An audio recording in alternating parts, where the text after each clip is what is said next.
Advocate विपुल जी, नासिक महाराष्ट्र से। श्री हरिवंश महाराज जी। राधे राधे महाराज जी।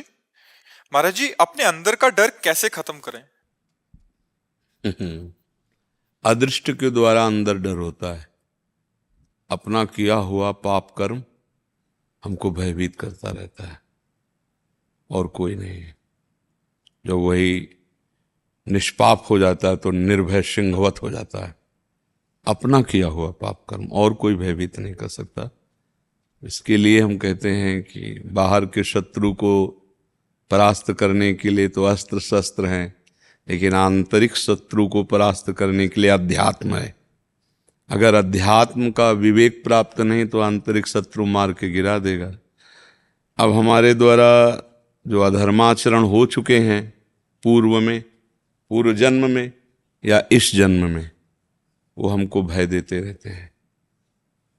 चिंता, शोक, भय, ओवर थिंकिंग, कल्पनात्मक, ये सब यही है। इसी में जीव परास्त हो जाता है। अब अगर वो संभल ना पाया तो ये धीरे धीरे फिर इतनी अशांति में कि उसको जीना मुश्किल हो जाता है। उसे चाहे आप डिप्रेशन कह लीजिए या विक्षिप्तता कह लीजिए, सब कुछ होगा, रुपया भी होगा, व्यवस्था भी होगी, सब होगा, लेकिन आप अशांत होंगे। तो इसी को शांति प्रदान करने के लिए आपका चिंतन सही रहे, आपका दिमाग स्वस्थ रहे, इसके लिए भगवान की शरण और भगवान का नाम जप है। शरीर में पाप कर्मों के अनुसार रोग आना, परेशानियां आना, बाहरी परिस्थितियां बिगड़ जाना, ये तो भगवान जब अवतार लिए तब भी हुआ है। परिस्थितियां नहीं बिगड़ गई। सुबह राज तिलक होना है और 14 वर्ष का वनवास हो गया। कितनी बढ़िया परिस्थिति थी। पूरी अयोध्या आनंद में झूमने वाली थी कि राजा राम बनेंगे, और 14 वर्ष का वनवास हो जाता है। परिस्थिति एकदम उल्टा हो गई। तो परिस्थितियां बाहरी बिगड़ सकती हैं, आंतरिक परिस्थिति हमारी संभली रहे। भगवान राम को कोई फर्क नहीं पड़ा। वो मुस्कुरा के प्रणाम करके 14 वर्ष वनवास के लिए चल दिए। क्यों?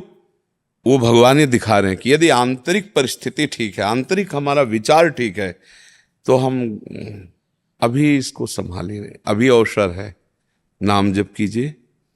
और आप वकालत का कार्य करते हैं, कभी किसी के गलत केस को सही करने के लिए आप अपनी वकालत का प्रयोग ना कीजिए। सही है, कम पैसा दे रहा है, चलेगा। गलत है, अधिक पैसा दे रहा है, नहीं चलेगा। क्योंकि अगर ऐसी गलती होगी तो ये रोग और बढ़ जाएगा। आप करोड़ों रुपया घर में कमा के रखेंगे, अशांति पैदा हो जाएगी, विघ्न पैदा हो जाएंगे आपके दिमाग में और पूरे घर में कलह अशांति। अगर धर्म से चलेंगे तो ठीक है, लेकिन वकील होकर धर्म का चिंतन करे कोई बिरला ही होगा। क्योंकि पढ़ाई लिखाई की है तो इसी बात की है कि हमारे पास केस आवे, और अधिकतर धनी बनने के लिए केस जितना कोई गलत होगा उतने अधिक धन देगा।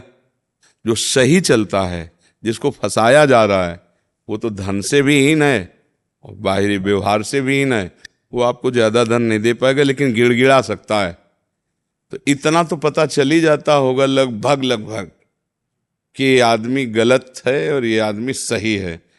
क्योंकि भगवान ने बुद्धि दी है, और फिर वकालत तो बुद्धि प्रवीणता को ही कहते हैं। तो उसके देखने से, उसके बैठने से, उसकी चाल से, उसके कहने से पता चल जाता है कि आदमी गलत है, तभी इतना ऐसा हमें प्रलोभन दे रहा है। तो गलत का धन न ले, गलत का मुकदमा जिताने की कोशिश न करे। अगर नहीं पता चला, बीच में पता चल जाए, तो पैसा भी वापस कर देना चाहिए, छोड़ देना चाहिए। लेकिन हमारी ये बात मानेंगे तो बड़े बड़े वकीलों के सब जो विलासिताएं वो सब बंद हो जाएंगी ना। विलासिता के लिए अर्थ चाहिए, अर्थ के लिए अनर्थ वाला चाहिए। अनर्थ वाला ही पूरी पेटी भर के दे सकता है। ये गरीब लोग पेटी भर के नहीं देंगे। धर्म से चलने वाले लोग तुमको इतने पैसे नहीं दे पाएंगे। तो इनके पैसों से बचिए। एक ने कहा था पूरे, अब यहाँ तो बहुत सब आते ही रहते हैं, तो एक वकील ने कहा था हमको पढ़ाया गया यही कि हमको केस जितवाना चाहे जिसका हो। तुमका अधर्माचरण करता है तो उसका बोले हमें पैसे से मतलब है। तुमका भाई देखो आप बोल रहे हैं, संभलना। तुम्हारी अगर बहन के साथ बलात्कार किया हो और उसका पक्ष लेकर के आपको पैसा दिया जा रहा हो तो आप वकालत करोगे? रुक गए। हम कहा तुम्हारे भाई की हत्या करने वाला हो और उसका पक्ष लेकर आपको पैसा देकर वकील किया जाए, आप करोगे? आपको पता है कि मेरे भाई का हत्यारा है, तो आप कहोगे पैसा नहीं सोने से तौल दे तो भी मैं तुझे जहां तक हमारी वकालत काम करेगी फांसी पे चढ़ाऊंगा। ऐसे ही निर्दोष गरीब आदमी का पक्ष लेना चाहिए कि जैसे मेरी बहन मेरा भाई ऐसे उसका। पर ऐसा बहुत कम होता है, नहीं होता है। वो बेचारा 100 जगह भटकेगा, कहीं भी उसको ठौर नहीं मिलेगी। और पैसे में इतनी दम है, जा करके गड्डी सरका दीजिए और फिर बात कीजिए तो ठंडा के साथ आपसे बातचीत होगी। ठंडा पिलाओ इनको, फिर बातचीत होगी, क्यों नहीं? तो हमें लगता है ऐसी बातों से बचिए और पूर्व में जो गलतियां हो गई हैं उनके क्षमापन के लिए प्रायश्चित कीजिए, भगवान से प्रार्थना कीजिए, नाम जप कीजिए, आगे गलती ना कीजिए। ये भय अदृष्ट का होता है।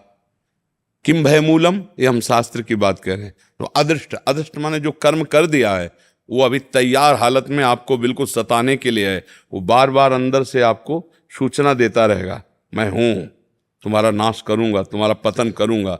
देखो अंदर एकदम सहम जाओगे, जैसे गलतियां हुई ना तो सहम जाओगे क्या। अगर पूर्व का, इस जन्म से पूर्व का पाप है तो अचानक घबराहट पैदा हो जाएगी, आपको ढूंढने से पता नहीं चलेगा। और इस जन्म का है तो पता चल जाएगा आपको कि वो हमने किया है, वो हमको जलाए डाल रहा है, वो कर्म हमको जलाए डाल रहा है। स्पष्ट निकलता है मन से कि यार ये उसी कर्म का फल है जो मैंने किया है।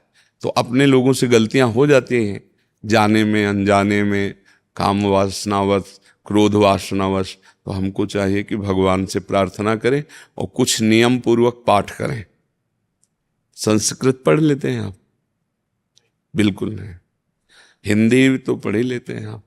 हाँ, तो हिंदी पढ़ लेते हैं। तो जैसे भगवान के विष्णु शास्त्र नाम है तो नहीं पढ़ पाएंगे आप, है? एक बार खरीद करके और आप अभ्यास कीजिए, विष्णु शास्त्र नाम का रोज एक बार पाठ, और श्रीमद् भागवत का एक अध्याय हिंदी से रोज, ज्यादा समय नहीं, और 10 मिनट कीर्तन, जो नाम प्रिय हो, राम, हरि, राधा, क्या नाम प्रिय है आप?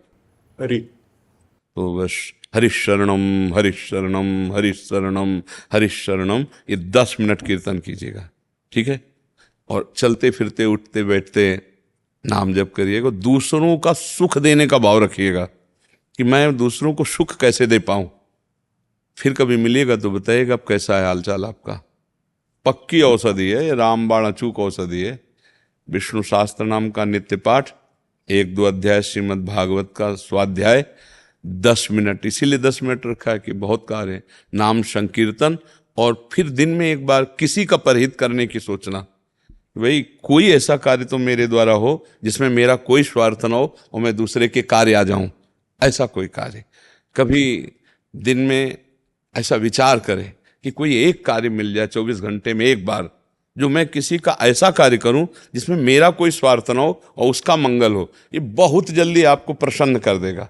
देखो मन प्रसन्न है ना तो सब सुख है, और मन जल रहा है तो देखो आप पढ़े लिखे हो, वकील हो, पैसा है, सब कुछ है, लेकिन वो सुख मन प्रसन्न, और वो होता है परमात्मा से, वो होता है अच्छे कार्यों से, वो होता है भागवतिक कार्य। कई बार हम समझाए, एक बार आप सुंदर भोजन की थाली पाने जा रहे हो और एक भूखा आदमी आ जाए और उसे आप देख करके अपनी उठ के खड़े हो गए, आइए बैठ जाइए, पा लीजिए आप, और वो जब पाकर मुंह पोछे तो देखो आपको कैसा लगेगा। जीवन भर खाने से जो सुख नहीं मिलेगा, वो जब खा के ऐसे किस तो आपका हृदय शीतल होगा। वही शीतलता हमें सुख पहुंचाती है। परोपकार करने से अमोघ शीतलता आती है, और शरीर से दूसरे का जब हम सेवा हित करते हैं तो शरीर द्वारा किए हुए पाप नष्ट होते हैं, और मन से जब हम नाम जप करते हैं तो कई जन्मों के पाप नष्ट होते हैं। तो आप कीजिएगा ऐसा। आगे मंगल भवन भगवान है, मंगल ही करेंगे, क्योंकि मंगल न करना होता, आप सात्विक ना होते तो यहाँ आते ही नहीं। जो प्रभु ने अनुग्रह किया, जब द्रवहि दीन दयालु रागो तो साधु संगति पाइए। आप पर कृपा भगवान की है, अभी संभालिए, ठीक है? हाँ, जगदीश प्रसाद जी। राधेश। हाँ, राधे राधे महाराज जी। महाराज जी, पहले नाम स्मरण करता था, जिसका भी ध्यान करता था उसकी छवि दर्शन महसूस होते थे, लेकिन अब ऐसा कम होता है, तो क्या मेरे भक्ति भाव में कोई अंतर आ गया है महाराज जी?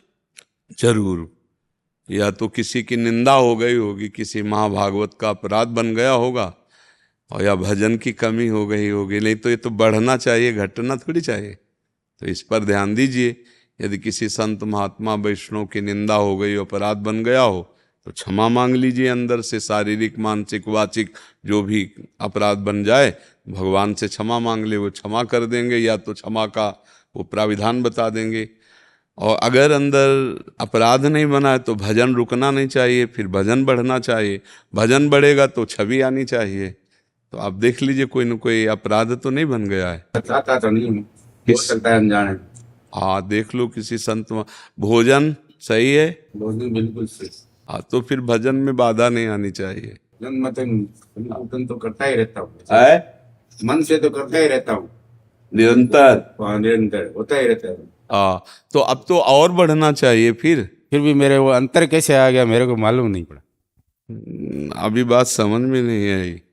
अगर भजन निरंतर चल रहा है तो फिर चला कैसे जाएगा? वो तो गाढ़ हो जाना चाहिए, वो तो गाढ़ स्थिति हो जानी चाहिए। जिसका भी मैं स्मरण करता था उसकी आकृति सामने आ जाती थी। जिसका मैं जिसी का भी स्मरण करता, या कृष्ण का या राम का, जो शंकर का, जो भी, उसकी आकृति मेरे सामने आ जाती थी, लेकिन अभी नहीं आती। देखो, अभी भगवदानंद तो मिला नहीं, क्योंकि छिनय घटे छिन बढ़े सो तो प्रेम न होए, अघट प्रेम पिंजर बसे प्रीति कहावे सो।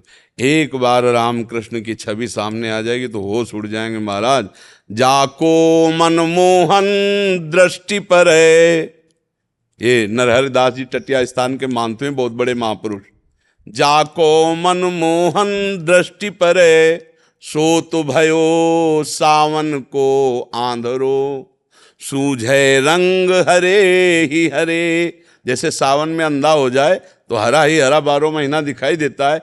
एक बार श्याम सुंदर जिसकी दृष्टि में आते हैं तो जड़ चैतन्य कछु नहीं दिखत, जित दीखत तित श्याम खड़े, व्यूहल बिकल संभार न तन की, घूमत नैना रूप भरे, करनी अकरनी दो विधि भूले, विधि निषेध सब रहे धरे, नर हरिदास ते भये बावरे, जे यह प्रेम प्रवाह परे, जाको मनमोहन दृष्टि पर। एक बार मर्यादा पुरुषोत्तम भगवान राम को जनक जी ने देखा तो कहा, बरबस ब्रह्म सुखई मन त्यागा। आप कहते हो राम जी के रूप को देखा, श्याम जी के रूप को देखा। अब वो रूप नहीं तो मुझे समझ में नहीं आता। एक बार इनका रूप यदि आ जाए तो और फिर कुछ सुहाई ले देता। प्रभु और नाम जप करो और प्रभु से प्रार्थना करो। ठीक। रश्मि जी कोलकाता से। राधा वल्लभ श्री हरिवंश। श्री हरिवंश महाराज जी, मेरा प्रश्न है कि आपने कहा है कि हर घंटे का कर्म हमें समर्पण करना है, तो हमें कौन कौन से निषिद्ध कर्म समर्पित नहीं करने हैं? जो अंदर से आता है कि ये गलत है वो मुझे करना ही नहीं, क्योंकि भगवत शरणागत हैं। अब आपको पता नहीं है कि गलत कर्म क्या होते हैं। जो शास्त्र विरुद्ध, धर्म विरुद्ध आचरण होते हैं वो हृदय में आ जाता है। क्यों सबके हृदय में नहीं आ जाता? मैं गलत करने जा रहा हूँ, ये गलत है। आता है नहीं सबके, पर बड़ी धीमी आवाज से आता है। आप ना मानो तो फिर मानता है नहीं कोई, बिरला है। अगर उसकी मान ले तो फिर और गुरु है, वो अंदर बैठा गुरु है, सब कुछ समझा। जो ही आप गलत करना सोचेंगे तो आ जाएगा गलत है। एक अंदर जलन होगा गलत है, ना करो। लेकिन मन ने सुख मान रखा है, अरे इतना रुपया मिल जाएगा, या भोग सुख मिल जाएगा, या अमुक, वो फिर नहीं सुनता अंतर आवाज और वो पाप कर्म कर बैठता है। जो धर्म विरुद्ध है, आत्मना प्रतिकूलानी परेशान न समाचरित। जो मेरी आत्मा को पसंद नहीं वो किसी के साथ हम व्यवहार ना करें। जैसे हमारी बहन के साथ कोई गलत देखना चाहे तो मुझे पसंद नहीं आएगा, तो हम किसी की बहन को गलत ना देखें। हमारे शरीर को कोई पीड़ा पहुंचाए तो हमें दुख होता है, तो हम किसी के शरीर को पीड़ा मत पहुंचाएं। हम कटुवचन नहीं सुनना चाहते तो हम किसी को कटुवचन ना सुनाएं। इस प्रकार से आत्मना प्रतिकूलानी परेशान न समाचरित। और दूसरा, सत्संग सुने, सत्शास्त्रों का स्वाध्याय करे, तो उससे पता चल जाता है कि ये धर्म है, ये अधर्म है। अधर्माचरण भगवान को समर्पित नहीं किए जाते। श्री कृष्ण अनुकूलेन प्रतिकूलस्य विसर्जनम, भगवान के प्रतिकूल कार्यों का त्याग कर दे। अब जैसे स्पष्ट में है कि हम भगवान को मांस मछली या पवित्र भोजन नहीं लगा सकते, तो हम भी नहीं खाएंगे। भगवान को गंदे पेय का भोग नहीं लगा सकते, हम भी नहीं पिएंगे। भगवान को ऐसे ही सच्चे कर्म प्रिय है, क्योंकि सत्य है वो, तो हम बुरा कर्म क्यों करेंगे? क्योंकि भगवान के भक्त हैं, भगवान के मार्ग। अगर कभी भूल से बुरा कर्म हो जाता है तो हम उसे समर्पित नहीं करते, क्षमा करवाते हैं, नष्ट करवाते हैं, भगवान से प्रार्थना करते हैं कि हमसे गलती हो गई, जीव हैं प्रभु, पूर्वाभ्यास वश हमसे गलती हो। वो हम समर्पित नहीं करेंगे। वो सरकारी बैंक है, जो समर्पित करोगे ब्याज सहित तो वापस मिलेगा। तो अगर पाप समर्पित करोगे तो बड़ा स्टॉक होकर के फिर भोगना पड़ेगा। इसलिए पाप नष्ट किए जाते हैं भगवान नाम कीर्तन से, भगवान से प्रार्थना से, और अशुभ कर्म नहीं किए जा सकते। जैसे अशुभ कर्म क्या है? तो सत्संग सुनो, शास्त्र स्वाध्याय करो और अपने अंदर की बात सुनो। दो बातें अंदर की होती है, एक मन के मौज की होती है, वो मस्त है, वो जो चाहता सोच लेता है, और एक होती बुद्धि के विवेक की, नहीं गलत है, ये पाप है। नहीं, अंदर आएगा। अगर कोई कह दे हमें पता नहीं था तो वो मूर्खता की बात करता है। अंदर सबके आता है ये गलत है, नहीं कर। छोटे बच्चे को भी आता है कि अगर हम टॉफी चोरी करने जा रहे हैं तो गलत है। एक बार वो सत्य सच्चिदानंद गुरु सबके हृदय में विराजमान है, अखंड मंडलाकारम व्याप्तमेन चराचरम। तो हम यदि उसकी बात माने, शास्त्र की बात माने, संतों की बात सुने, तो हमें पता चल जाएगा कि अधर्म है। अधर्म आचरण भगवान को समर्पित नहीं किए जाते, अधर्म आचरण भगवान के भक्त से होते भी नहीं है। यदि भूल चूक से कभी गलती हो जाती है तो भगवान से क्षमा याचना करता है, भगवान को समर्पित नहीं करता। वो भगवान के नाम कीर्तन से, भगवान के बल से उसे नष्ट कर देता है। समझ पा रहे आप? विष्णु जी राजस्थान से। राधा वल्लभ श्री हरिवंश। राधा वल्लभ श्री हरिवंश महाराज जी। बाबा, बचपन में माता जी गुरु पूर्णिमा पर एक संत के पास लेकर गए, उन्होंने कान में मंत्र दे दिया। बाद में 16-17 वर्ष की आयु में माता जी ने पुष्टि मार्ग में ब्रह्म संबंध दिलवा दिया, मगर मेरी ज्यादा समझ नहीं होने के कारण दोनों ही गुरुओं से कभी बात नहीं हो पाई। मगर उनके दिए मंत्र को दिए गए समय पर जप जरूर करता हूँ। समझ आने पर 7-8 महीने पहले सीताराम ओंकारनाथ जी महाराज जी के एक शिष्य हैं, जिनसे दीक्षा और मंत्र लिया बाल गोपाल की प्रेरणा से। मगर अब संशय यह है कि तीनों में से किस मंत्र का जप करूं और किस एक मार्ग को अनुगमन करूं। हाँ, बाल्यावस्था की सब बातें हैं। अब होश में आ गए हो, अब ठिकाने में चलो। आपको क्या प्रिय है? कौन भगवान का नाम प्रिय है? अंदर की चाहत होती ना कि हमें राम राम कहना अच्छा लगता है, हमें राधा राधा कहना अच्छा लगता है, हमें कृष्ण कृष्ण कहना अच्छा लगता है। महाराज जी, नाम तो सभी अच्छे लगते हैं, लेकिन जपना तो एक। पहले गुरुओं ने नाम दिए, वो भी अब लगता है कि उनको छोड़ू कैसे, क्या पता उन्हीं के बल पर आज ये नाम। नहीं, आपको जब 3 गुरुओं ने नाम अलग अलग दिए हैं, एक तो समस्या ये है कि ऐसे नहीं होता है। हाँ कि बनिया की दुकान में गए वहाँ यूँ कर, स्वर्णकार के यहाँ गए वहाँ वो, ऐसे नहीं होता है। मतलब ये भगवत मार्ग है, कोई सांसारिक व्यवहार वाली मार्ग तो है नहीं।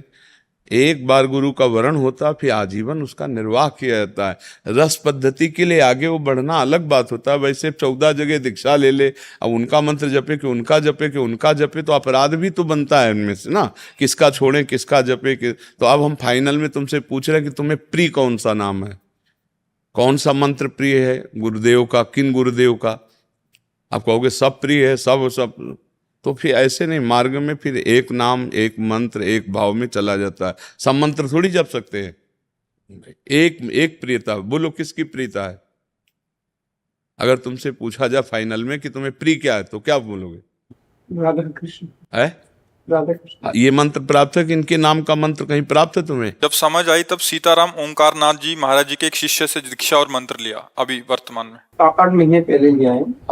वो उस समय मेरी समझ नहीं थी। तो अब जो मंत्र बोलना मत, अब जो मंत्र लिया है अब उसे श्रद्धा पूर्वक खूब जपो पवित्र अवस्था में, और जब अपवित्र हो तो राधा कृष्ण जपो। ठीक है? अब बस खत्म सोचो, अब खत्म, पूरा अंदर से सब खत्म। सब एक ही गुरु हैं, वही परमात्मा सब में व्याप्त है। अभी जो आपने होश में आकर के लिया, अब उसको मंत्र को जपो और राधा कृष्ण नाम जप करो। कोई संशय मत रखना। लेकिन आप कंठी तिलक तो कुछ बांधे नहीं हो। नहीं, कंठी तो है, जब बहुत गहराई में है नीचे। तिलक जी अभी लगा है तिलक, कभी गुरुजी ने आज्ञा नहीं दी लगाने। अरे फिर दीक्षा कैसे हुई? दीक्षा में तो साथ ही साथ होता है कंठी, माला, तिलक, छाप, ये तो सब बिना तिलक के तो वैष्णव पद्धति में शुरुआत ही तिलक से होती है। रजादि तिलक संन्यास पद्धति में भी चाहे जल से ही करे या भाव से ही करे, त्रिपुण्य धारण करते हैं। अब जो एक परमहंसी स्थिति होती है उसमें कोई तिलक और देव भाव की सत्ता नहीं, तो तिलक की क्या सत्ता। पर वैष्णव मार्ग में तिलक की तो बिना तिलक रचना किए कोई भी अनुष्ठान नहीं किया जाता। यहाँ तो सबसे पहले स्नान करके रज लगा के पहले तिलक रचना की जाती है। अब जैसे हम सुबह आते हैं तो सूखी रज का तिलक लगा करके आते हैं, बिना तिलक रचना के। हमारे वैष्णव सिद्धांत में जब ये स्थिति आ जाए, लिखंति भुजमूल तो न खलु शंख चक्रादिकम विचित्र हरि मंदिरम न रचयंति भालस्थले लसत तुलसी मालिकाम दधति कंठ पीठे नवा गुरुर भजन विक्रमात्म हिते महाबुद्धया। बोले न तिलक रचना की सुधि, न कंठी बंदी हुई, न शरीर की सुधि। और भाव में डूबा हुआ कई दिन कई रात ऐसे निकल गए। बोले गुरुर भजन विक्रमात्म, गुरु के द्वारा दिए हुए भजन से सब माया को परास्त करके ऐसी ऊंचाई पर धन्य है उनका जीवन, जो परमहंसी स्थिति है। अभी हम देखते हैं कि हमारे गुरु हमारे आचार्य वो तिलक लगाते हैं, गुरु तिलक लगाते हैं, तो हमको भी तिलक। देखो ये शास्त्रीय पद्धति है, ये मर्यादा है। अच्छा, जिसकी परंपरा में जो है तो फिर हमें लगता है उनसे प्रार्थना करो कि हमको भी तिलक प्रदान करो। तो अपने गुरु अगर तिलक रचना करने लगोगे ना तो ये सब झंझटें ही तुम्हारी नहीं कि किसको भजें किसको पकड़ें। देखो अब आज का समय तो ऐसा चल गया, नहीं तो पहले दूर से देखने से ही लगती थी सौभाग्यवती महिला है। क्यों? सुहाग भरे हुए। ऐसे ही हमारा सुहाग है प्रीतम का, ये जो हम मंगलसूत्र और ये सुहाग, मतलब हम ब्याहवर हो चुका है हमारे बर राधावर है, हमारा ब्याह हो चुका है, उनसे हम संबंधित हैं। नहीं अब समझे में नहीं आता ब्याह हुआ कि नहीं हुआ है, क्योंकि आजकल की माताएं पहले बहुत कम सुहाग भरती है, नहीं भरती। अरे जी आजकल के बच्चे थोड़े शर्म भी करते हैं, फिर गुरु भी सोचते हैं कि चलो कम से कम नाम जप करेगा, कम से कम नाम जप कर ले। और तिलक तो मतलब बहुत एक महाराज जी जैसे बल चाहिए, जैसे आप जैसे महापुरुषों का बल हो तो। नहीं, तिलक में गर्व होना चाहिए हमें। भगवान पूछा उनसे कि गुरुदेव मुझे भी तिलक भी लगाना चाहिए, तो उन्होंने कहा अभी नहीं, अभी केवल मंत्र जप करो। और चलो संतों की बात माने चले, संतों की आज्ञा के अनुसार चले। बकाया उनकी गुरु परंपरा में है, उनके गुरुजी हर समय अपने गुरु की पादुकाएं बांधे छाती पे और तिलक कंठी, खूब बड़ा तिलक है ना। हाँ, वैष्णव पद्धति में इसका ये हमारी दासत्व तो लगाए, हम कोई श्रृंगार के लिए नहीं लगाए, ये हरिदासत्व तो है, हमारा प्रिया जी का दासत्व तो है। हाँ, आप जैसे गुरु आज्ञा करे वैसे चलो, खूब अंदर नाम जप करते रहो। भक्ति शास्त्र की तरफ से कैसे सिद्धांत में आएगा अकर्मणीच कर्मजन? नहीं, जब सांख्य योग से चलोगे तो उसको हम सांख्य योग में ही देख पाएंगे, उसे भक्ति योग में तो एकत्व का वर्णन। देखो भक्ति योग में जब हम चलते हैं तो दासत्व भाव होता है, और दास अपने स्वामी के लिए ही सारे कर्म करता है, और स्वामी को कर्म समर्पित करने के कारण वो फल पर आसक्त नहीं होता है, इसलिए उसका कर्म फलदायी नहीं होता, उसको बांधने वाला नहीं होता। जैसे कोई भी कर्म हो, दो ही कर्म होते हैं, शुभ और अशुभ कर्म। लेकिन जो भक्ति से कर्म होता है शुभ अशुभ वाला कर्म नहीं होता, वो शुभ अशुभ को विध्वंस करके भगवत प्रेम प्रदान करने वाला होता है। क्योंकि भक्त भगवत प्रीत्यर्थ कर्म भगवत बल से भगवत प्रेरित होकर के कर्ता ना होते हुए भी करता है। वो अहंकार त्रिगुण माया जनित कर्ता भाव से नहीं करता है, वो भगवत प्रेरित भगवत बल से भगवत कार्य भगवत प्रीत्यर्थ कर रहा है। उसके हृदय से पूछो तो नहीं कर रहा है, हो रहा है। समझ, जो वास्तविक भक्त है, जो प्रारंभिक भक्त है तो अभी आपने सुना कर्म समर्पण। लेकिन जो ज्ञानी है वो अकर्मण्य स्थिति में भी कर्म देखता है और कर्म करते हुए भी अकर्मण्य स्थिति देखता है। ये ज्ञानी की स्थिति है, क्योंकि क्रिया होती ही रहती है, स्व में क्रिया नहीं है। स्व को आप थोड़ा समझ पा रहे हैं? आत्मा में क्रिया नहीं है, आत्मा निष्क्रिय है। और तीनों शरीर स्थूल सूक्ष्म कारण कभी क्रिया रहित नहीं हो सकते। मूर्छा में भी क्रिया है, अगर मूर्छा में क्रिया ना होती तो कभी चेतना को जागृत होता ही नहीं। नींद में भी क्रिया हो रही है, क्योंकि नींद भी परिपक्व होती है। बोले यार कच्ची नींद से जगा दिया, बताओ अभी नींद की परिपक्व स्थिति नहीं आई थी, वो भी क्रियान्वित हो रही है। हमारी बात को समझ रहे हैं? मूर्छा में भी क्रिया होती, नींद में भी क्रिया होती और समाधि में भी क्रिया होती। समाधि में डूबा हुआ जागृत अवस्था को प्राप्त होता है, अर्थात उसमें भी, समाधि में भी वो क्रिया चल रही है। निष्क्रिय अवस्था में भी क्रिया चल रही है और अकर्मण्य में भी वो कर्म देख रहा है। समाधिस्थ महापुरुष भी समाधि में भी कर्म देख रहा है, क्योंकि समाधि किसकी हो रही है? स्वरूप तो नित्य आत्म स्वरूप है, वो जैसा था वैसे ही सम है। ये जो माना हुआ देहाभिमान था, इसका विस्मरण होना ही समाधि है। इसमें भी क्रिया हो रही है, क्योंकि बहिर्दशा को आएगा, वो अंतर्मुख से बहिर्दशा को आएगा। जागृत अवस्था होगी, बाह्य दशा होगी, चाहे जितना बड़ा कोई समाधिस्थ हो। संप्रज्ञात समाधि, असंप्रज्ञात समाधि, समझ रहे हमारी? हर समय स्वरूप स्थित होते हुए वो बाह्य दशा में आएगा।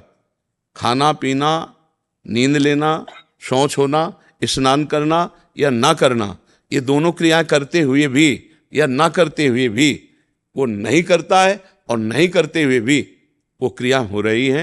इसलिए वो कर्म में अकर्मण्यता देखता है और अकर्मण्य में कर्म देख रहा है। समाधिस्थ है तो भी क्रिया चल रही प्रकृति की, प्रकृति अपनी क्रिया कर रही, क्योंकि आत्मस्वरूप निष्क्रिय है, वहां न ध्यान है, न धारणा है, न समाधि है।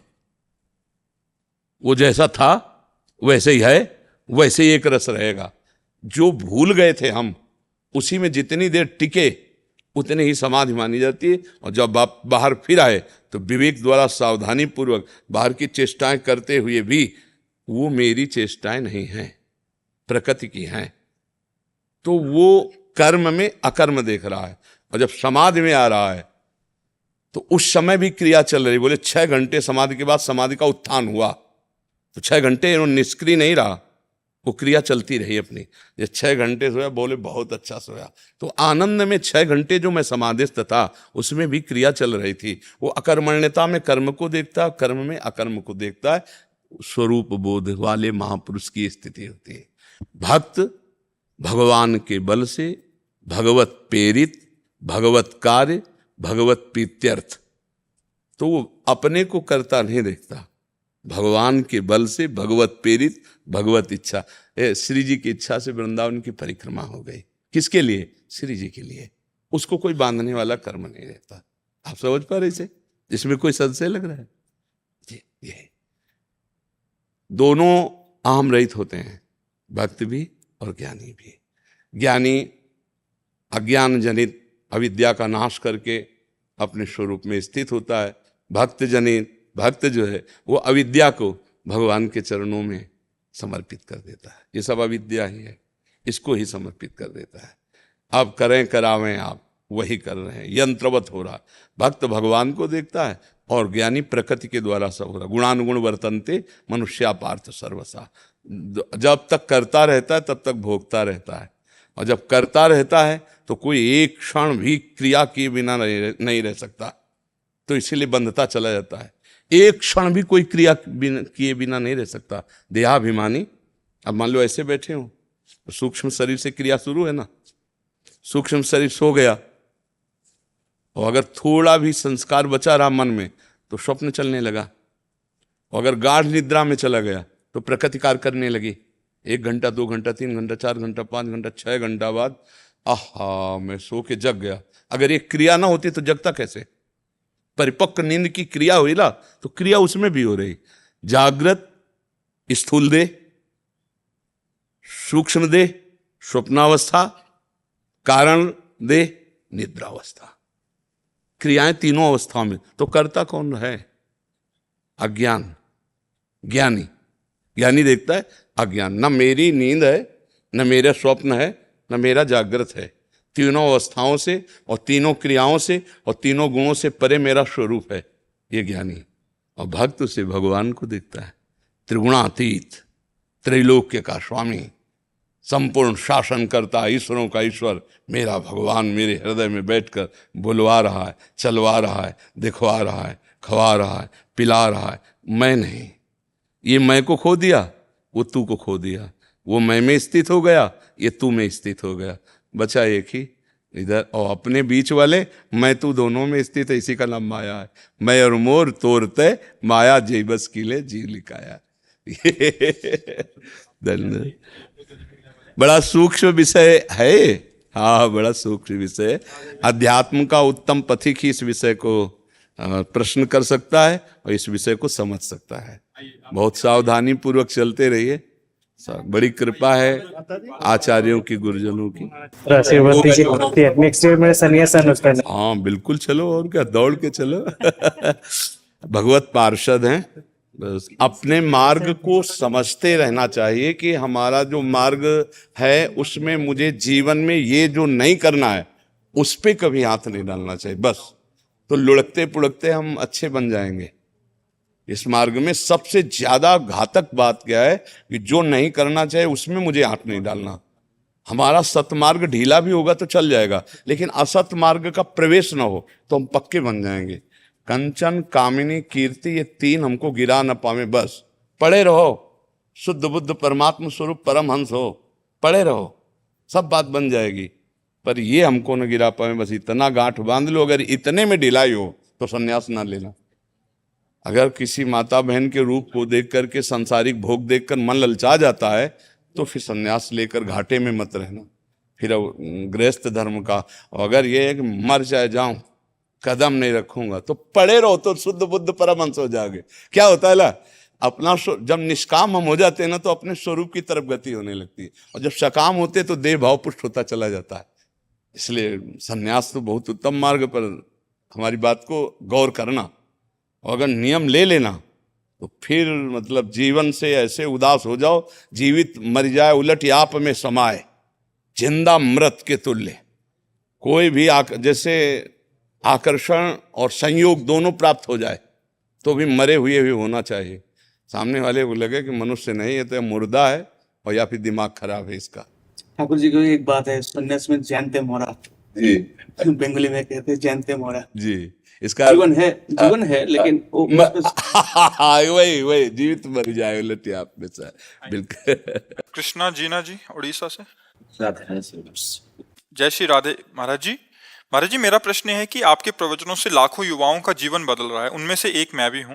लेकिन अभी भी कुछ युवा ऐसे हैं जो ना सोशल मीडिया में रुचि रखते हैं, ना अपने कर्मों के फल के कारण वो वृंदावन आ पाते। तो महाराज जी मैं एक चीज जानना चाहता था कि आप वृंदावन के बाहर नहीं जा सकते क्या? महाराज जी आपको किसका प्रश्न है?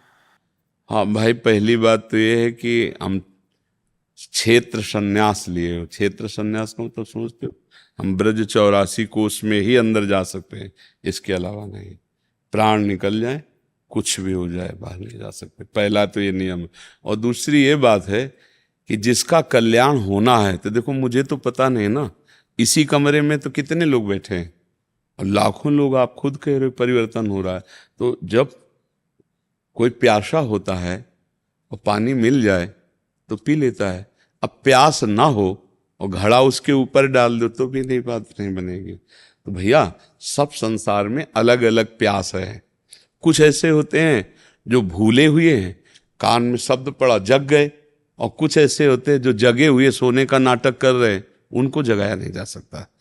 उनको हम जाएं भी ना तो उनको नहीं समझ में आएगा। तो अब अगर ना परिवर्तन कोई अपना चाहे तो भगवान गए थे समझाने दुर्योधन को, संधि कर लो, आधा राज्य दे दो। बोले नहीं, बोले 5 गांव दे दो। बोले सुई की नोक भर नहीं देंगे, तो गर्दन तो कटेगी। फिर अब युद्ध हुआ कि नहीं हुआ? तो प्यारे, जिसको सुधरना है तो मोबाइल से सुन करके सुधर जाएगा, यहाँ आके सुधर जाएगा। और जिसको नहीं सुधरना है तो फिर नहीं सुधरेगा, चाहे हम ही को ले चलो आप, तो नहीं सुधरेगा, पक्का सो। और जिनको सुधरना है, तो जैसे आप कह रहे हो लाखों लोग सुधर गए, तो हम तो जानते नहीं ना, हम तो फेस टू फेस उपदेश तो कितने लोग बैठे हो, और इसको कई लाख लोग सुनते हैं। एकांतिक को सत्संग होता है जो 1.25 घंटा, उसे तो बहुत कम लोग सुनते हैं। एकांतिक ज्यादा सुनते हैं, कई लाख की संख्या में सुनते हैं। 24 घंटे में 3-3, 4-4 लाख, 4-5 लाख तो सुनते हैं। हाँ, तो अब 5 लाख में अगर रुचि ना होती तो ये धार्मिक बातें क्यों सुनते? और बहुत परिवर्तन कह रहे हो आप हो रहा है, और हम भी सुनते हैं जब लोग आते हैं, कहते हैं कि इसी एकांतिक में से छोटी छोटी रील्स निकलती हैं महाराज जी। हाँ। तो आपने बहुत एक मेन पॉइंट बोला हो, हाँ। उसे तो महाराज जी मतलब 40 लाख 50 लाख ऐसे लोग भी सुनते हैं 4 मिलियन। हाँ, तो अब जो सुनते हैं तो कहीं ना कहीं रुचि तो है ही है। और अगर रुचि है ये, तो उस रुचि को मिटाएगी। मांस खाना, शराब पीना, व्यभिचार करना, गंदे जैसे बच्चे ने कहा और आपने कहा, तो ऐसे लगभग बहुत लोगों के ऊपर भगवान की कृपा हो रही। तो घर बैठे जब कृपा हो रही ना, तो फिर ऐसे कभी सुना है सरोवर प्यासे के पास गया है? वैसे प्रायः प्यासे सरोवर के पास आए। ले, ये वृंदावन प्रेम समुद्र है और यहाँ आओगे तो बढ़िया धाम है। ठाकुर जी के भी दर्शन करोगे, तुम्हारा पाप भी नष्ट होगा और जीवन चरित्र भी। तो जो मोबाइल तो सबके पास है ही है, और अगर नहीं सुनते हैं, नहीं देखते हैं, अब भगवान देखो है ना, तो भगवान ने 3 प्रकार की सृष्टि की, सतोगुणी सृष्टि, रजोगुणी सृष्टि और तामसिक। जो राक्षसी है तो उनको भगवान मतलब दूर ही रखना चाहते हैं, क्योंकि वो भी चाहिए, जरूरी है। सब भगत बन जाए पूरी सृष्टि, ऐसा असंभव है, और सब राक्षस हो जाए ऐसा भी असंभव है, नहीं हो सकता।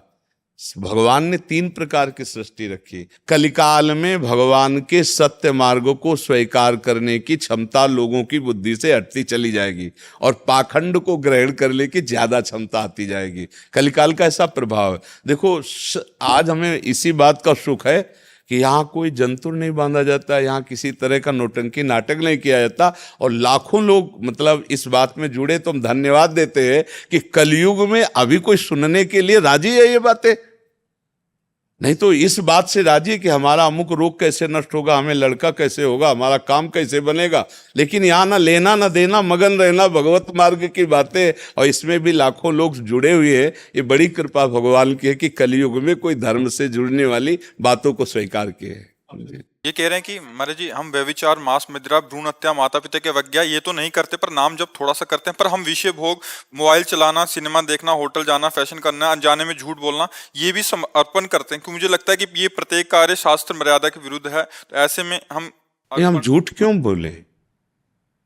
हम मतलब जरूरत क्या झूठ बोलने की? हमें बताओ, किसी के प्राण जा रहे हो तो हम झूठ बोल दें, ऐसा कोई समस्या हो? अब ऐसे बात चलते झूठ बोलना तो मुझे अच्छा नहीं लगता।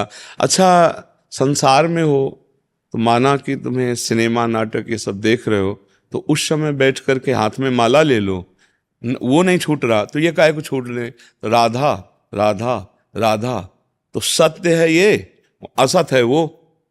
अब हम समर्पित कर सकते हैं, क्योंकि 3 घंटे नाम भी जब तो किया है ना, तो श्री जी ये नाम जब आपको समर्पित है। ये जो फिल्म देखा है, ये हमको ज्ञान दीजिए अंदर से वास्तविक, कि इसमें कोई बिल्कुल अच्छा नहीं लगेगा। मतलब झूठे में झूठा, यार कैसे देख लेते हो? झूठे में झूठा कैसे? यही तो बुद्धि खराब है। रुपया दे के और स्पष्ट देखने जा रहे हो क्या? झूठे पे झूठा, झूठे पे झूठा। एक तो संसार झूठा, उसमें भी वो नौटंकी नाटक झूठा, उसमें कुछ सत्य नहीं है। भला कुछ सत्य है? आपसे कहा जाए 100 रुपया लाओ, हम आपको झूठ दिखाएंगे, तो आप कहोगे क्यों झूठ? क्या देखना 100 रुपया में? कोई सच्ची बात हो तो बताओ। तो पैसा लगा के झूठ देखने नहीं जाते। बोले बड़ा मनोरंजन नहीं हो रहा, मन मलिन हो रहा है, गंदा हो रहा है। कोई ऐसी फिल्म, कोई ऐसा जिससे हमें उपदेश मिले, हम अच्छे आचरण वाले बने, तो अलग बात है। लेकिन जहाँ व्यभिचार परोसा जा रहा है, जहाँ व्यभिचार करने की उमंगें परोसी जा रही हैं, जहाँ गंदी तरंगें परोसी जा रही हैं, जहाँ क्राइम करने का उत्साह दिया जा रहा है, लेकिन बुद्धि भ्रष्ट है, तो लाखों लोग यही कोई ऐसा नौटंकी नाटक, कोई ऐसा सीरीज, वेब सीरीज, कोई ऐसा सिनेमा जिससे हमें उपदेश मिले। जैसे आप प्रहलाद चरित्र देखो, रामचरित्र का जब ये सीरियल आया था तो ठप हो जाता था उतने समय। सब गाड़ियां चलना, सब कार्यक्रम ठप, जिधर देखो सब शांति में, क्यों? सब टीवी पे बैठे। हमें लगता है ऐसा देखना तो अच्छा है। मतलब किसी बहाने हम जब रामचरित्र देख रहे हैं तो राम जी हमारे दिमाग में है, कृष्ण चरित्र देख रहे हैं तो कृष्ण जी हमारे दिमाग में, और गंदे बातें देख रहे हैं तो गंदा संसारिकता हमारे दिमाग में। तो और सही, लेकिन जो सत्संगी जन है उनको तो बचना चाहिए। मुझे लगता है अगर आपको देखना ही है तो जो पवित्र चरित्र बनाए गए, जहां तक उन्होंने कोशिश की, जैसे पूरा रामचरित्र कोई उतार दे ऐसा सृष्टि में कोई पैदा नहीं हुआ, क्योंकि राम तो अद्वितीय हैं, तो उनका चरित्र भी अद्वितीय, पर बहुत संभाल के बढ़िया अनुकरण किया। लीला अनुकरण बहुत संभाल के किया कि अपने लोगों के भाव में कोई ठेस नहीं पहुंची, बढ़िया भाव बन गए। ऐसे ही महाभारत का बहुत बढ़िया, जब राम रूप को देखो तो मर्यादा पुरुषोत्तम 16 वर्ष की अवस्था, कमल नयन 45-50 वर्ष की अवस्था या 30-35 वर्ष की अवस्था, और वहां नव किशोर अवस्था है, 12 महीने हर समय पूरे जीवन भर। नव किशोर अवस्था से आगे नहीं जाते ठाकुर जी, चाहे 1000 वर्ष भूमंडल पर रहे, पर रहेंगे वही 14, 15, 16 की अवस्था, यही नव किशोर अवस्था। जब हम वो देख रहे हैं उनकी महिमा, उनका रूप, उनका, तो वो मिलते नहीं है, वो जगत में कहाँ मिलने वाला है। तो फिर लगता है अंतर्मुख हो, रामायण पढ़ो, उससे जो भाव बनेंगे वो दिव्य भाव आ जाएंगे। पर हम कह रहे देखना ही तो ये देखो, भागवतिक देखो, पर ये नहीं वो मारपीट, लड़ाई झगड़ा, गंदी बात। अब बाई चांस गलती हो गई अगर, अब छोड़ो, फिर क्या करें? फिर अब उस घंटे का अर्पण करें या नहीं? नहीं अब छोड़ो, आज से छोड़ो, अभी से सुधार करो। अब मत देखना फिल्म। अगर फिल्में देखने के बहुत शौक हो, नहीं छोड़ पा रहे हो, फिर राधा राधा राधा राधा राधा राधा राधा राधा, फिर सब डिलीट होता जाएगा, फिर वो आपका संस्कार नहीं बिगड़ा। हम तो कहते हैं अगर बुरा ना छोड़ सको तो भला क्यों छोड़ो, पकड़ो इसे भला को, राधा राधा राधा, सब छोड़ा देगा, कुछ अच्छा नहीं लगेगा। जब तक मन मलिन है तब तक ये प्रपंच अच्छा लगता है। जब मन बेकार का पैसा खर्चा करके 3 घंटे बर्बाद कर रहे हो और जानते हो झूठा है, मतलब बड़ा आश्चर्य, कोई झूठी बात कैसे देख सकता है। पर यही है माया का खेल कि झूठी बात देखने वाले लाखों मिलेंगे, सच्ची बात देखने के लिए कोई तैयार नहीं होता है। और एक बात और बता दें कि अगर आप भगवान से जुड़ी रहे, ऐसे ही समर्पित करते रहे, तो चाहे चंदन डालो आग में, चाहे लोहा डालो आग में, और चाहे बिष्ठा डालो आग में, तीनों को आग अपना रूप प्रदान करती है। तो हम भगवान के बच्चे हैं, वो ये देख के कि ये खेल कूद जो भी करता है सब मेरे को समर्पित करता है, तो वो रीझ जाएंगे। समर्पण का मतलब होता है भगवान ये देखना कि जैसे सुबह से शाम तक आपने जो किया, अपने पिता के आगे आके हाजिरी लगा दी, 50 रुपए की आइसक्रीम खाई, इतने की ये की, 50 रुपए की आइसक्रीम, ओ गर्मी का समय चल रहा है, इसके बाद ये शरबत पियाई पी, वो इस बात से खुशी रहेगा। खर्चा करता है, थोड़ी उद्दंडता भी करता है, थोड़ा अच्छे काम किए, थोड़ी उद्दंडता भी की, पर वो हमारे सामने पूरी पेशगी रखता है। ऐसे ही हम बुरे भले जो भी जैसे हैं, पूरा बेपर्द ठाकुर जी के सामने है, कृष्णार्पणम मस्तु, तो वो हम पर कृपा ही करेंगे। वो हमको डांटेंगे तो भी हम पर कृपा है, ऐसा गंदा काम करना चाहिए, तो ये तब वो कहेंगे जब समर्पित करोगे। क्या कूड़ा करकट, महाराज हमारी बुद्धि ठीक कर दो, तो अच्छे काम करो जो आपको पसंद हो। इसलिए हम कोई मनमानी नहीं करें। यत करोश भगवान ने कहा, यत करोश शब्द में ये नहीं लिखा कि ये करो, उन यत करोश माने जो भी कर रहे हो वो मेरे को समर्पित कर दो। मतलब अपने पिता के सामने हाजिरी लगानी और पूरी लगानी। अब थोड़ा डरना यह है कि कितनी बात की हाजिरी आप सत्यता पूर्वक लगा सकते हो, उतना ही कार्य करना, नहीं पिता के सामने हाजिरी लगानी है। बस ये डर बना रहे कि यार ये कर्म तुम भगवान के सामने कैसे पेश कर सकते हैं, और अगर वो कर्म पेश नहीं किया तो त्रुटि हो जाएगी समर्पण में, क्योंकि हमारा हर कर्म समर्पित होना है। तो हमें डरना चाहिए कोई गंदा कर्म ना करें, अगर हो जाए तो फिर डांट खाने की तैयारी रखनी चाहिए कि प्रभु के सामने जाए, कान पकड़े और नेत्र झुकाए, प्रभु गलती हो गई। कर्म तो ये है ही है आपके सामने, पर नाथ मुझे ऐसी बुद्धि दो कि मैं आपके विपरीत कोई कर्म ना करूं। हे प्रभु मुझे बल दो कि मैं आपके विपरीत कोई अनुष्ठान, कोई कर्म करके आपको समर्पित ना करूं। पर नाथ मैंने नियम ले रखा है कि बुरा या भला जो कुछ अब आपसे ही है, पार हो जाओगे, पक्की बात वाले, ये भी बात समझ लो, वो सुधार कर दे। बहुत बड़े माता पिता हैं, वो बहुत करुणा सिंधु हैं, पर थोड़ा तो हम ध्यान रखें कि हमारे द्वारा ऐसी कोई गलती ना हो जिससे हम अपने स्वामी के सामने, अपने प्रभु के सामने जाकर नेत्र ना मिला सकें, है नहीं। हम जीवन भर एक ही बात से डरे हैं कि कभी ऐसी कोई गलती ना हो जाए जिससे हमारी वजह से हमारे गुरु जी को नेत्र झुकाने पड़े। बस हमारे को जिन्होंने अपना माना, ऐसी कभी गलती ना हो जाए कि उनके पास ये शब्द पहुँचे, ये देखो ऐसा, तो उनको ऐसा झुकाना पड़े, ऐसा कभी जीवन में ना हो। ग्रीवा झुकानी पड़े, ऐसा प्रभु कभी कोई कर्म ना बन जाए। जब तक श्वासें हैं कहीं कोई ऐसी त्रुटि ना हो जाए, कोई ऐसी गलती ना हो जाए जो धर्म के विरुद्ध है। देखो हमारी सत श्रद्धा से लाखों की सत श्रद्धा है, हमारी एक गलती से लाखों लोगों की श्रद्धा का नाश हो जाएगा। इससे बड़ा पाप सृष्टि में कोई नहीं होगा। मान लो हमने पाप किया, हम भोगा, लेकिन हमारी पाप की वजह से करोड़ों लोगों का मन भगवान से हट जाए, श्रद्धा से हट जाए, इतना बड़ा पाप हो जाएगा।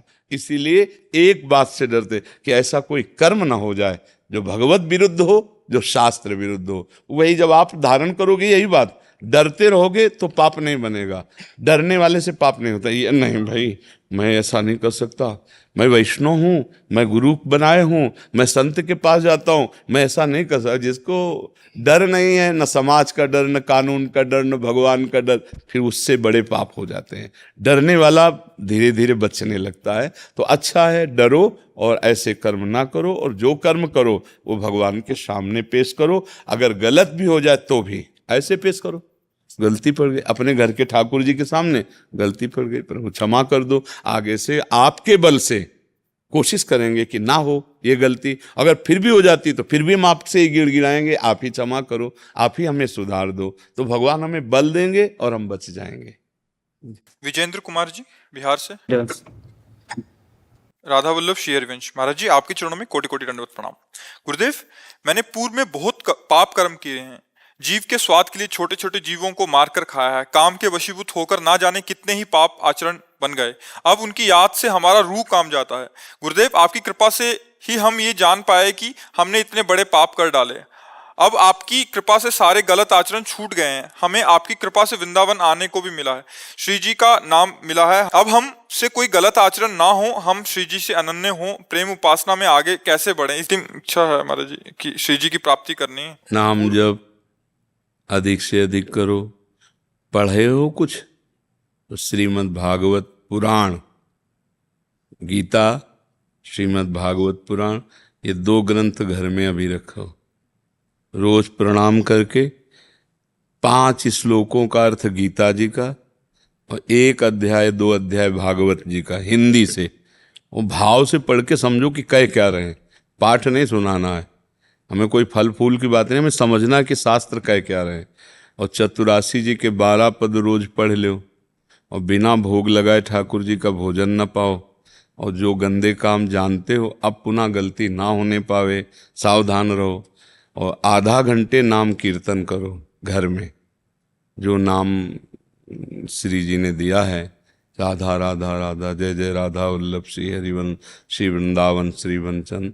आधा घंटा नाम कीर्तन करो, इसी से जीवन मंगलमय हो जाएगा।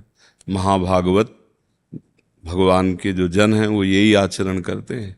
और पूर्व में जो हमसे गलतियां हुई, तो आज सत्संग सुन रहे थे, जैसे पहाड़ को चूर करने के लिए वज्र प्रहार हो जाए तो सब चकनाचूर हो जाता है, ऐसे नाम वज्र है और पाप के पहाड़ जमाओ तो सब भस्म हो जाएंगे। नाम संकीर्तनम यस्य सर्व पाप प्रणाशनम, सर्व पापों का नाश करने के लिए। पर अगर कोई ये बल रखे कि हम दिन भर पाप करें और शाम के राम राम कृष्ण कृष्ण राधा राधा कह देंगे, तो उसे नामापराध लगता है, उसे डबल दंड मिलता है। क्योंकि ये चीज बचाव पक्ष के लिए है। हमसे पाप हो गए, अब हम सुधरना चाहते हैं, इसके लिए है। अब इसके बल से कोई पाप करे तो फिर विशेष दंड का अधिकारी हो जाएगा। तो इसलिए अब गलती ना हो। जैसे हम इतने पाप किए तो पक्का नष्ट हो जाएंगे, पक्का विश्वास करो हमारी बात पर, बस साधन में चल दो। अब क्या है कि हम फिर वही पाप करें, क्योंकि आपको अपने को पता है ना, फिर बोल देंगे प्रभु मैं आपकी शरण में हूं, और फिर नाम जप करेंगे तो प्लस हो जाएगा, माइनस नहीं होगा। आपको अवश्य में भोक्तव्यम, फिर दंड भोगना पड़ेगा। और अगर हृदय से है कि अब तक गलती हुई अब नहीं होगी, तो सच्ची माफ हो जाएंगे, सब नष्ट हो जाएंगे, भोगने नहीं पड़ेंगे। भगवत प्राप्ति हो जाएगी तो कौन भोगेगा, सब खत्म हो जाएगा।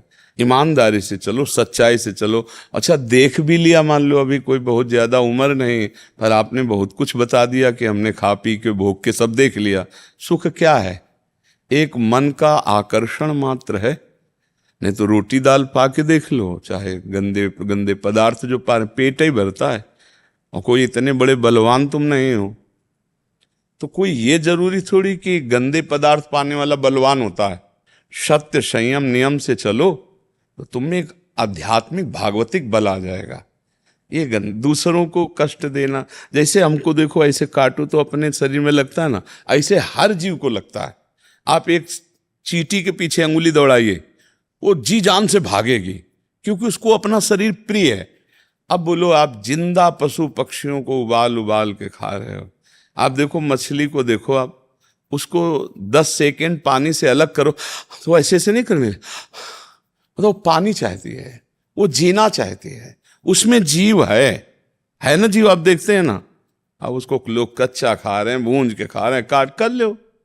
और जब बोले अपने पाप मोचन करने के लिए वैष्णो देवी जा रहे हैं, तो क्या वैष्णो देवी क्षमा कर देंगी? वो दंड देंगे। अभी सुधर जाओ, अभी प्रायश्चित कर लो, अभी भजन कर लो, अभी हो सकता है। नहीं सोचो कि तुम पापाचारी पाप करो खूब आचरण और चलो चलते केदारनाथ, तो ऊंचाई से बस गिरेगी तुम्हारी, पूरी की पूरी मरोगे उसमें, पक्का समझो। ऐसे गाड़ी जा रही, भारी पत्थर गिरेगा, वहीं चकनाचूर हो जाओगे केदारनाथ में, क्योंकि नाथ ही का सारा खेल है संसार। उनकी 3 लीलाएं हो ना, एक सृजन लीला और एक पालन लीला और एक विनाश लीला। वही लीला करने वाले, डरो उनसे, पाप कर्म से कोई भी जीव आप देखो जीना चाहता है, कोई भी जीव हो, आप उसे भूंज रहे हो, आप उसे तल रहे हो, करो, फिर तुम्हें तलेगा। माया बहुत विचित्र ढंग से तलती। गाड़ी में बढ़िया फिल्मी गाना सुनते जा रहे हैं, एसी गाड़ी है, बढ़िया बड़ी गाड़ी है, नहीं, और कहीं से वो कनेक्शन फेल हो गया और आग लग गई अंदर। अब पहले तार वो जले जिनसे शीशा और दरवाजा खुलता है, अब बटन दबाते रहो दरवाजा नहीं खुलेगा, चिल्लाते रहो आवाज बाहर नहीं जाएगी, अंदर ही अंदर आराम से भून के तैयार हो गए। ये किसने भून दिया? काल ने भून दिया। ये कोई नई बातें नहीं, आप लोग तो सुनते हैं ना समाचार, कमरे के अंदर बंद हैं, आग लग गई, वहीं मर गए। क्या है? ये हमारे कर्म है। इसलिए भाई जब तक मनुष्य जन्म है तब तक मोचन कर सकते हो। अच्छा, अब जैसे हृदय से तुम्हें पश्चाताप है, ओहो प्रभु बहुत गलत हो गया, नहीं भोगना पड़ेगा, अब नहीं करूंगा, राधा राधा राधा नहीं भोगना पड़ेगा पक्का। लेकिन ये वो है कि चलो चलते हैं, खूब पापाचरण करते हैं, भंडारा करवा देंगे, हो भी जाएगा तो लाभ नहीं मिलेगा। क्योंकि माँ की बात को तो मानो। आप देवी भागवत पढ़ो, देखो अम्बा क्या कह रहे हैं, शिव पुराण पढ़ो, देखो भगवान शिव क्या कह रहे हैं, शास्त्र क्या कह रहे हैं। अब वो चाह रहे हैं, कुछ तुम कर रहे हो, पापाचरण तो बात नहीं बनने वाली, ये पक्का समझ लो। आज तक हमें कोई भी अधर्माचरण करने वाला उदाहरण बता दो जो आर पार सुखी हुआ हो। कुछ दिन के लिए सुखी दिखाई दे तो ऐसा मान लो जैसे फांसी देने वाले की आखिरी इच्छा पूरी की जाती है, ऐसे उसके बेचारे की आखिरी इच्छा पूरी हो रही। जो पाप में बढ़ रहा है, पाप कर रहा है और खूब फल फूल रहा है, जिसे तुम कह रहे हो सुखी हो रहा, वो सुखी नहीं हो रहा, उसकी आखिरी इच्छा पूरी की जा रही। आगे देख लेना परिणाम, ऐसा विध्वंस होगा कि राहन को कुल रोवनिहारा, ठिकाना नहीं, मिट्टी में मिल गए, काल ने रौंद के फेंक दिया। इसलिए धर्माचरण करे। हाँ, जब पश्चाताप कर लोगे तो फिर भगवान एक अवसर देते हैं, अपिचेत सुदुराचारो भजते माम अनन्य भाग साधुरेव समंतव्या सम्यक व्यवसिता। ऐसा मैं बहुत नीच पापी हूं, मैंने बहुत गलत किया, अब नहीं करूंगा, चाहे मार डाला जाऊं, अब गलत नहीं करूंगा। और राधा राधा पक्का सब क्षमा हो गया और भगवान के मार्ग में आगे बढ़ जाएगा।